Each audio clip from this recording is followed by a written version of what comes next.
All right, welcome back. This is a short video which I want to cover about the kind of setup that I wish I used when I was beginning my journey in the capital markets, which is picking equities and stocks and all kinds of businesses that I could closely track, that I would be interested in investing. For whatever reason, despite the ocean of resources that are available to us, like so many recommendations, so many tools available to us, I still could not find a process that I could follow in tracking these companies, understanding what is the right way to narrow down and pick companies in general.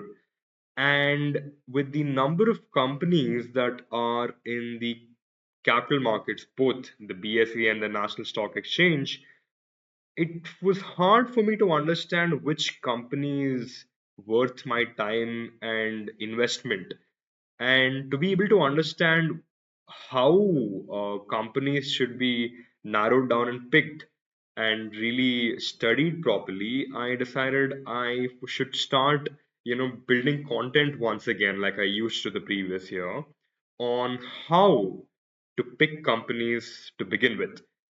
Here's my process. I would like you to go to this particular website, screener.in/market slash, which sort of gives you an overview of all the various industries available within the Indian capital markets, both the stock exchanges. And then you'd see there are about, like, if I just scroll all the way down, you'd see there are about 188 sort of industries, so to speak.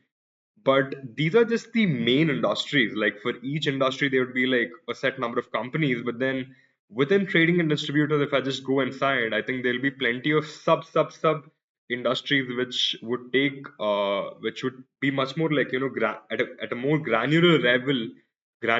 Sorry, they'd be much more niche compared to the other kinds of compared to the inter-peer comparisons between trading and distributor companies, you would see there's a lot of difference within the 50 companies inside. Similarly, if you look at like rubber might have about 12 companies over here, but then it's worthwhile to understand like to really understand each of these companies. It would be worthwhile to like go into these companies, get into their ratios, get into their documents, get into their particular con call reports, understand what these companies do at a much more business level, to be able to understand what the rubber industry is in general. Uh, for my part, I think given my background, my education, and my experience, I'd be usually targeting companies that are within my area of competence. My area of competence is largely within tech and banking. And given these two big sectors, I would be naturally inclined towards understanding the business, the area of business, the nature of business, the cyclical nature of the businesses of tech and banking related industries. The reason I say banking related industries is because there are certain companies like NBFCs which are sort of like they apply into a gray area between tech and business, like banking corporations as well, because certain companies like Slice could be one of those companies where they operate as an NBFC, but they're actually a fintech company. So even fintechs, if I'm not wrong, would operate as a industry by on its own. So you could see there's a lot of fluidity, and there's a lot of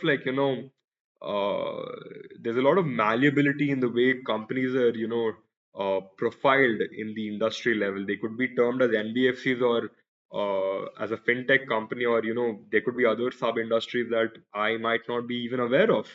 And it's worthwhile to understand what your core area of competence is before you get into picking companies that are of your interest level, picking businesses that are of your interest level, and then further scrutinizing it in a way where you could invest your money into.